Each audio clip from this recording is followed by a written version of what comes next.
A'udzubillahi minasyaitonirrajim. Bismillahirrahmanirrahim. Alhamdulillahirabbil alamin wassalatu wassalamu ala asyrafil anbiya'i wal mursalin wa ala alihi washabihi ajma'in. Alhamdulillah, bersyukur pada Allah Subhanahu wa taala. Pada pagi ini sekali lagi kita dapat bertemu dalam sesi tafsir ringkas daripada Al-Quran mengikut muka surat daripada Al-Quran. InsyaAllah pada pagi ini kita akan bersama-sama pada muka surat 401. 401. Jadi insyaAllah kita masih lagi berada dalam Al-Ankabut, dan kita akan ada lebih kurang 4 muka surat lagi, 3 muka surat lagi untuk dihabiskan daripada surah Al-Ankabut ini. Alhamdulillah, bersyukur pada Allah Subhanahu wa taala. Pada kali ini kita akan membaca pada muka surat 401 ni, iaitu masih lagi menceritakan tentang beberapa umat yang terdahulu yang Allah Subhanahu wa taala jelaskan apa yang telah berlaku pada mereka, apa yang telah dan apa yang telah terkena kepada mereka hasil daripada apa yang telah mereka lakukan itu. Jadi apa yang berlaku, Allah Subhanahu Wa Taala telah ceritakan sebelum daripada ni pada muka surat yang dahulu yang telah kita baca, iaitu kisah Nabi Nuh alaihissalam, kisah Nabi Ibrahim alaihissalam, kisah Nabi Lut alaihissalam, dan juga apa yang berlaku kepada kaum Madian, kaum Samud, kaum Ad, dan Allah Subhanahu Wa Taala telah menceritakan secara ringkasnya apa yang berlaku kepada kaum-kaum yang terdahulu ini pada kisah yang terakhir sekali yang telah kita baca semalam sebelum daripada ini, iaitu kaum Ad dan juga kaum Samud. Jadi pada pagi ini, pada kali ini kita akan baca pula satu peristiwa, yang telah berlaku kepada 3 kelompok manusia yang lain, dan kelompok ini, ketiga-tiga mereka ini adalah orang-orang yang telah mendustakan. Orang-orang ni artinya ialah maknanya mereka ini adalah merupakan kepala-kepala kepada 3 jenis manusia, yang mewakili 3 jenis manusia yang melawan Nabi Musa alaihissalam. Jadi pada kali ini kita akan baca tentang kisah mereka ini, iaitu Allah Subhanahu Wa Taala. Kita akan mulakan bacaan kita pada pagi ini dengan Allah Subhanahu Wa Taala menyebutkan ketiga-tiga mereka ini, iaitu ayat kita akan baca insya-Allah ayat 39. A'udzubillahi minasyaitonirrajim. Wa Qarun wa Fir'aun wa Haman. Allah Subhanahu Wa Taala sebutkan 3 jenis 3 orang ni, iaitu yang pertama Qarun, dan yang kedua Fir'aun, dan yang ketiga Haman. Wa laqad ja'ahum Musa bil bayyinat fastakbaru fil ardi wa ma kanu sabiqin. Allah SWT sebutkan beberapa perkara yang insya-Allah kita akan cuba tengokkan, iaitu yang pertama sekali yang kita boleh tengok daripada ayat 39 ni pada kali ini ialah 3 orang Allah Subhanahu Wa Taala sebutkan. Yang pertama sekali Qarun, yang kedua Firaun, dan yang ketiga Haman. Jadi bila kita tengok ini dari segi susunannya, yang pertama sekali dari segi susunannya, Allah Subhanahu Wa Taala sebutkan dimulaikan dengan Qarun, bukan dimulai dengan Firaun. Jadi ada beberapa perbincangan ulama lah dari segi tafsirnya, mengapa Qarun disebutkan. Mula-mula Qarun, kemudian Firaun, kemudian Haman. Kenapa tidak Firaun dulu? Bukankah kepala mereka kejahatan sekali ialah Firaun? Jadi ulama-ulama tafsir menyebutkan 2 pendapat lah kat sini. Pendapat yang masyhurnya ialah mengatakan bahawa kerana Qarun ini adalah sama seperti umat yang terdahulu yang disebutkan kemarin yang kita sebutkan dahulu, iaitu Ad dan juga Samud. Apakah keistimewaan ataupun apakah kelebihan yang ada pada Ad dan juga Samud ni? Iaitu mereka ni mengetahui apa yang betul dan apa yang salah, tapi mereka tetap juga mengingkari. Jadi apa yang berlaku kepada Qarun dalam muka surat 401 ni ialah sama juga, iaitu Qarun ini dia tidak sama seperti Firaun dan juga Haman. Kenapa? Kerana Firaun dan juga Haman ni adalah kelompok daripada Kipti. Jadi oleh kerana kita tahu kan di Mesir ni ada 2 jenis kelompok manusia, kelompok bangsa lah, bangsa-bangsa yang besar di Mesir tu. Yang pertama sekali ialah kaum Kipti. Kipti ni ialah penduduk asal kepada yang berada di Mesir tu. Kemudian yang kedua ialah Bani Israel. Jadi Bani Israel ni ialah orang yang datang bersama dengan Nabi Yusuf alaihissalam, iaitu anak-anak Nabi Yaqub alaihi salam. Mereka ni telah berhijrah daripada Madian dan kemudian mereka ni menetap di Mesir dan kemudian mereka ni menjadi ramai dan kemudian menjadi satu bangsa lah di situ kerana Nabi Yusuf AS telah dilantik menjadi menteri kan pada satu ketika dulu. Jadi oleh kerana yang istimewa di sini ialah 3 orang ini Qarun adalah special. Kenapa? Kerana Qarun dia adalah daripada Bani Israel. Dia bukan daripada Kipti. Kalau Fir'aun dan juga Haman adalah daripada Kipti. Jadi oleh kerana itulah ulama tafsir mengatakan bahawa dia ini mengetahui semua. Dia tahu siapa Nabi Musa AS. Dia tahu yang benar, dia tahu yang salah. Tapi dia tak juga nak jadi jahat. Okey, habis. Itu adalah pendapat yang masyhurah di kalangan ahli tafsir. Sebab itulah dimulakan dengan perkataan Qarun dalam ayat ini. Kemudian, ketiga-tiga mereka ini Allah SWT sebutkan. Dia ni ketiga-tiga ni dia berbeza. Yang pertama sekali Qarun. Qarun ni dia mewakili kelompok kita kata kelompok ahli-ahli orang-orang kaya. Orang-orang yang mempunyai banyak harta. Itu yang pertama lah. Yang keduanya Fir'aun. Fir'aun ni ialah orang yang mempunyai kekuasaan.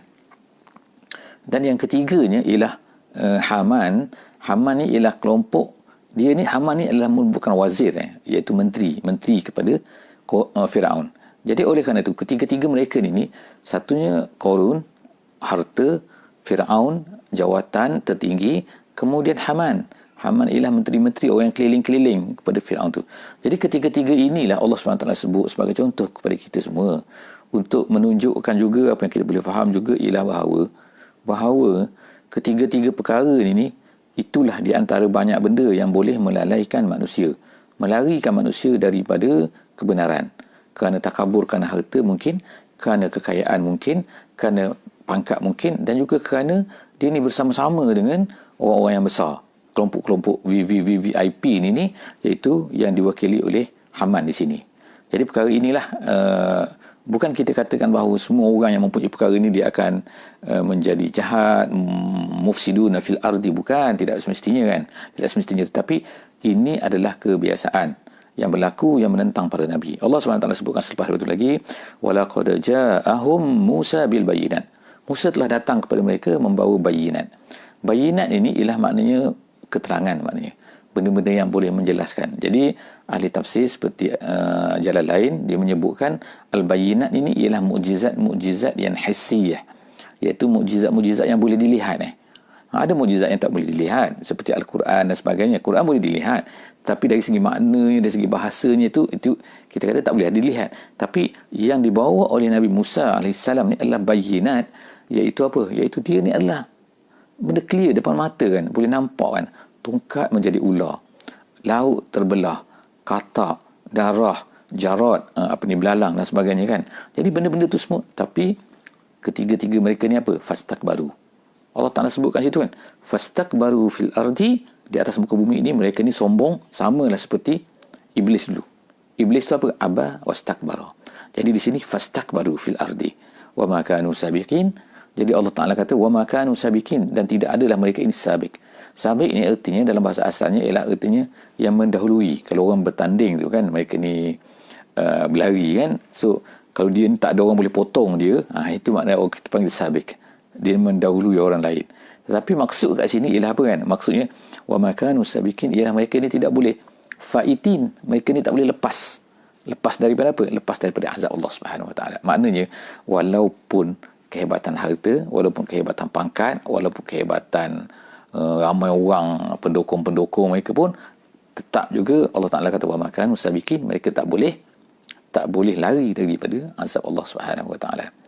Fakullan akhazna bi dhanbih. Allah Ta'ala kata semua sekali kami telah ambil mereka ini bi dhanbihi, dengan dosa mereka, dengan kesalahan mereka. Mereka buat salah, jadi Allah Ta'ala kenakan azab di atas dunia ni lagi. Faminhum man arsalna alaihi hasiba. Setengah daripada mereka Allah Ta'ala kata kami telah turunkan daripada langit itu, iaitu hujan yang mempunyai batu. Iaitu apa ni? Hasibah. Hasibah tu ialah hujan yang mempunyai batu. Jadi hasalnya adalah hasib. Hasib ni maknanya batu-batu halus. Jadi bila hasibah, hujan yang mempunyai batu, iaitu apa yang telah berlaku kepada umat Nabi Lut AS. Kemudian wa minhum man akhazathu as-sayhah. Di antara mereka ada yang kena teriakan. yang kita sebut sebelum daripada dengan as-sihah dan juga ar-rajfah kan.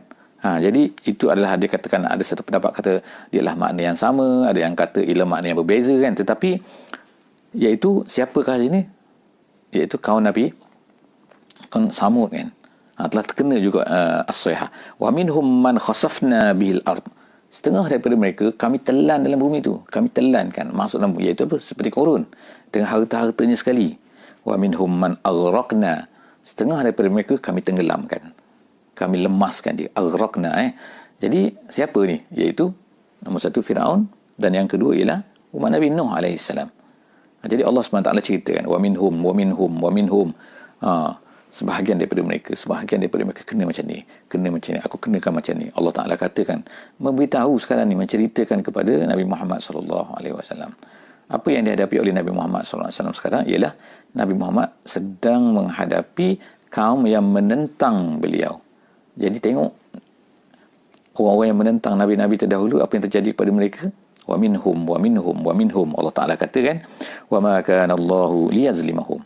Adakah Allah Ta'ala menzalimi mereka bila kenakan mereka dengan perkara-perkara itu? Tidak. Allah Ta'ala kata, wa ma kana Allah liyazlimahum. Allah Ta'ala tidak menzalimi mereka. Walakin kanu anfusahum yazlimun. Tapi mereka yang menzalimi diri mereka sendiri. Mereka buat. Kalau kita tengok pada dunia kan, pada hari ini kan, macam-macam manusia pun. Manusia itu jahat kan. Bila jahat, artinya lah mereka tu menzalimi diri mereka sendiri. Bila mereka buat dosa, mereka menzalimi diri mereka sendiri. Jadi, bila mereka menzalimi diri mereka sendiri, so apa salah? Serupa kita katakan tak? Allah Ta'ala mengatakan, jangan makan, jangan minum benda yang memabukkan, jangan makan babi, jangan makan ini kan. Tiba-tiba mereka buat juga. Jadi mereka sebenarnya menyakitkan diri mereka sendiri. Apa yang Allah Subhanahu Wa Taala tetapkan di atas dunia ini melalui yang dinamakan sebagai Islam tu, sebenarnya adalah untuk kebaikan manusia tu, untuk keselamatan manusia tu. Tapi manusia tu degil. Maksud tu nak juga ikut apa yang mereka nak. Jadi sebab itulah terjadilah apa yang terjadi. Kan? Bila rosak tu, jadi sebab tu Allah Taala kata kat sini, walakin kanu anfusahum yazlimun. Walaupun Allah Ta'ala tidak kenakan azab daripada langit, perkara terjadi, tetapi benda itu sebenarnya adalah satu benda yang Allah Ta'ala belum lagi. Kalau tak atas dunia ni, di akhirat nanti Allah Ta'ala akan kenakan mereka juga. Masalul lazina takhazu min dunillah awliya kamasalil ankabut. Sekarang sampailah kita kepada perkataan ankabut yang disebutkan oleh Allah SWT di sini. Jadi apakah perumpamaan Allah Ta'ala sebutkan kat sini, itu masalu, perumpamaan. Orang-orang yang mengambil selain daripada Allah sebagai awliya. Maknanya orang-orang yang mengambil pembantu-pembantu selain daripada Allah. Orang yang mengambil sebagai tempat berteduh selain daripada Allah. Orang yang berlindung diri kepada selain daripada Allah Subhanahu Wa Taala. Itu dipanggil awliya. Awliya ni cinta, kasih, minta pertolong dan sebagainya, itu dipanggil awliya. Jadi Allah SWT kata, orang-orang yang mengambil selain daripada Allah menjadi awliya mereka ni adalah seperti apa? Kama salil ankabut, sama seperti ankabut. Seperti laba-laba. Laba-laba ni dia ada rumah. Allah Ta'ala sebutkan ittakhazat baita. Laba-laba mengambil rumah. Okey, rumah laba-laba ni ialah Allah Ta'ala sebutkan kat sini, wa inna awhanal buyuti labaitul ankabut. Rumah yang paling lemah sekali, rumah yang paling tak tahan sekali. Rumah masing-masing ada rumah. Kita ada rumah kita at least tahan jugalah. Walaupun kalau gempa-bumi mungkin runtuh kan, tapi at leastnya tahan jugalah. Tapi cuba tengok rumah ankabut.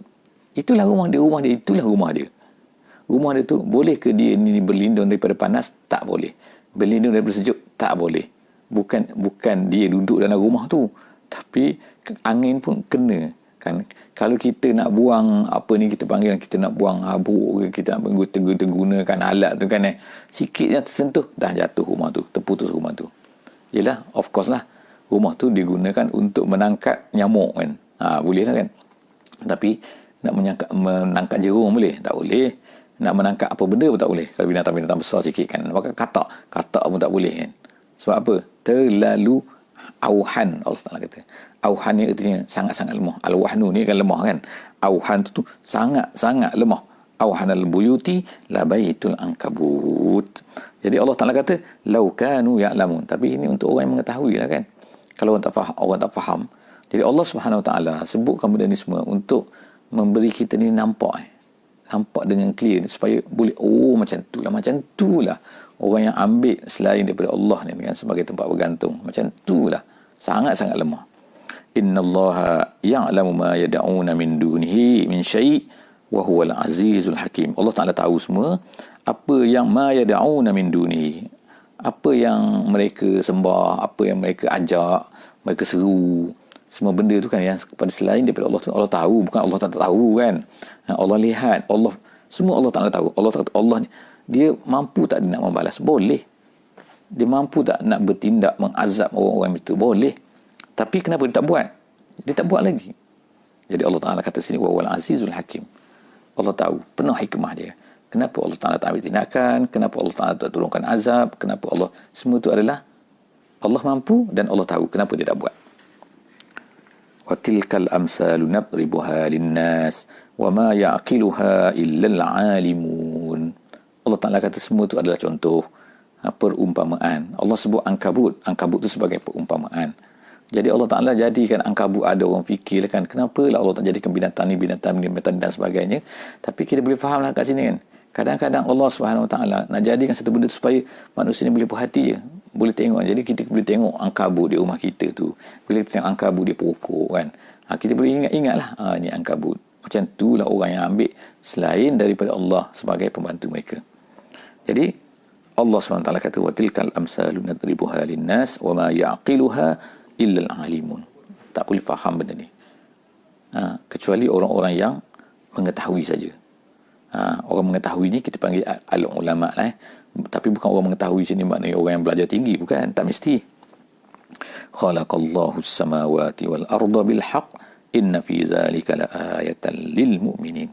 Allah Taala menciptakan langit, Allah Taala menciptakan bumi. Semua tu bil haqqi. Bil haqqi tu ialah disebutkan dengan benar. Maksud dengan benar tu ialah apa tu? Dengan betul. Ada pendapat kata ialah dengan semua tu adalah dengan tak ada yang tak betul.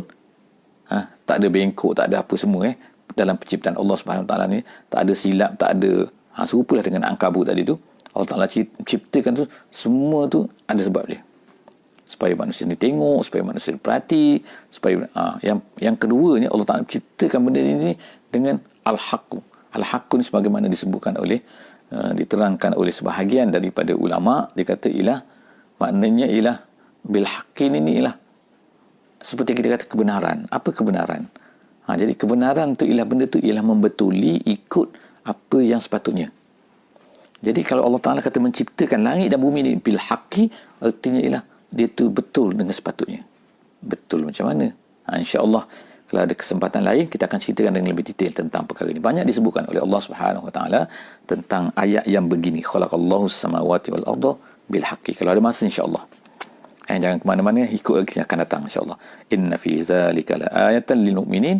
Ini semua menjadi tanda, menjadi sign kepada orang-orang yang beriman. Orang yang tak beriman memang tak akan dapat apa-apalah kan.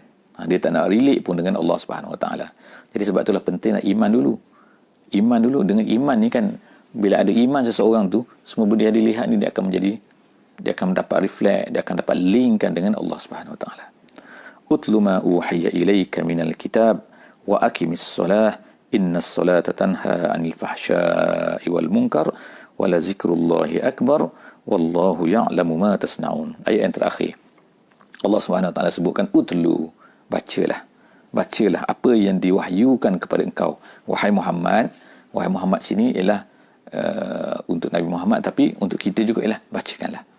Bacakanlah, ini apa maksud baca ni? At-tilawah ini ialah maknanya membacakan, memahami dan menceritakan kepada orang lain. Itu maksud dia. Jadi itu sebagaimana yang disebutkan oleh ulama tafsir lah. Dia kata itu maksud utlu. Jadi apa yang diwahyukan kepada kamu ni, wahai Muhammad, bukan untuk kamu saja, tapi untuk kamu bacakan, untuk kamu ceritakan kepada orang lain juga.